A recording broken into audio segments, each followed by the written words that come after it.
ایک اور گھر کی کہانی بتاتے ہیں جہاں حالات اس سے کہیں زیادہ زہریلے ہو چکے ہیں۔ اچھا۔ وہاں تو معاملہ نفرت اور بدلے کی آگ تک پہنچ گیا ہے۔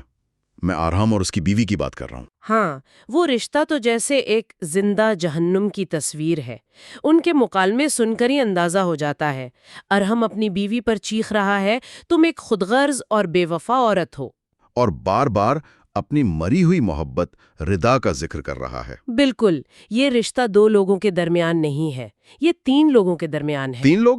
آپ کی مراد ارحم، اس کی بیوی اور ردا کا بھوت ہے؟ بالکل۔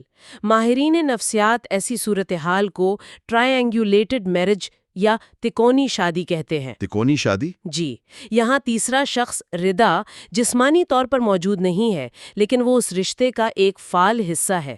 وہ ایک ایسی خیالی اور پرفیکٹ عورت کی یاد ہے جس کا مقابلہ ایک جیتی جاگتی خامیوں والی بیوی کبھی نہیں کر سکتی۔ ارحم اپنی بیوی اور ایک یاد کے درمیان انتخاب نہیں کر رہا، بلکہ وہ ردا کی یاد کو ایک ڈھال کے طور پر استعمال کر رہا ہے تاکہ اپنی بیوی سے جذباتی طور پر دور رہ سکے اور اپنے رویے کو صحیح ٹھہرا سکے۔ اور یہ معاملہ تب اور بھی پیچیدہ ہو جاتا ہے جب بیوی یہ الزام لگاتی ہے کہ اس سب کی ذمہ دار ارحم کی ماں شہناز ہے۔ وہ کہتی ہے، تمہاری ماں نے مجھے بدلہ لینے کے لیے استعمال کیا۔ اس نے مجھے تمہاری بیوی صرف اس لیے بنایا تاکہ تم ردا سے چھٹکارا حاصل کر سکو۔ اگر یہ سچ ہے تو اس رشتے کی بنیاد ہی فریب پر رکھی گئی ہے۔ اور یہی وہ نقطہ ہے جہاں سے بدلے کی کہانی شروع ہوتی ہے۔ جب اس عورت کو یہ احساس ہوتا ہے کہ اسے صرف ایک مہرے کے طور پر استعمال کیا گیا تو وہ اپنی طاقت واپس لینے کی کوشش کرتی ہے۔ اور اس کا منصوبہ بہت صفاقانہ ہے۔ جی، وہ خود سے کہتی ہے، میں اس عورت کو نہیں چھوڑوں گی، میں اسے بھوکا ماروں گی، وہ گلیوں میں بھیک مانگے گی۔ وہ ارحم کو تکلیف پہنچانے کے لیے اس کی سب سے بڑی کمزوری یعنی اس کی ماں پر حملہ کرنے کا فیصلہ کرتی ہے۔ تو یہ ایک جذباتی فیصلہ نہیں ہے؟ نہیں، یہ ایک سوچا سمجھا اسٹریٹجک حملہ ہے۔ اور یہ صرف دھمکی نہیں رہتی۔ ہم اگلے ہی منظر میں دیکھتے ہیں کہ شہناز بیمار ہے اور اس کی بہو اس کے ساتھ واقعی بہت برا سلوک کر رہی ہے۔ وہ اور شاید اس کی بہنیں زینت اور فرحت شہناز کی بیماری کا مذاق اڑا رہی ہیں۔ کوئی کہتا ہے، مرنے والی کل مرے، آج ہی مر جائے۔ یہ سن کر رونگٹے کھڑے ہو جاتے ہیں، لیکن جیسے ہی ارحم کمرے میں داخل ہوتا ہے سب کا رویہ بدل جاتا ہے۔ اچھا۔ وہ ہمدردی کا ڈرامہ شروع کر دیتی ہیں اور ارحم وہ بتاتی ہیں کہ اماں جی تو خود ہی ضد کر کے کچھ کھا پی نہیں رہی ہیں۔ یہ نفسیاتی تشدد اور منافقت کی انتہا ہے۔ اس سے گیس لائٹنگ کہتے ہیں، یعنی شکار کو یہ یقین دلا دینا کہ جو ہو رہا ہے اس میں قصور اسی کا ہے۔ صحیح۔ وہ ارحم کے سامنے شہناز کو ضدی اور خودسر ثابت کر رہی ہیں، جبکہ حقیقت میں وہ اسے اذیت دے رہی ہیں۔ ارحم یہاں بری طرح پھنس گیا ہے۔ ہاں، وہ اپنی ماں کی تکلیف دیکھ رہا ہے، لیکن اپنی بیوی کے بنائے ہوئے جھوٹ کے جال کی وجہ سے وہ سچ اور جھوٹ میں فرق نہیں کر پا رہا۔ بالکل، وہ بے وقت اپنی ماں کے لیے پریشان ہے اور بیوی کے سامنے بے بس بھی۔ تو ایک طرف رانی ہے جو اپنی حیثیت کے لیے لڑ رہی ہے اور دوسری طرف ارحم کی بیوی ہے جو اپنے ساتھ ہوئے دھوکے کا بدلہ لے رہی ہے۔ یہ گھریلو محاذرائی تو سمجھ آتی ہے، لیکن پھر کہانی ایک ایسا موڑ لیتی ہے جہاں یہ خاندانی جھگڑے گھر کی 4 دیواری سے نکل کر پولیس اسٹیشن تک پہنچ جاتے ہیں۔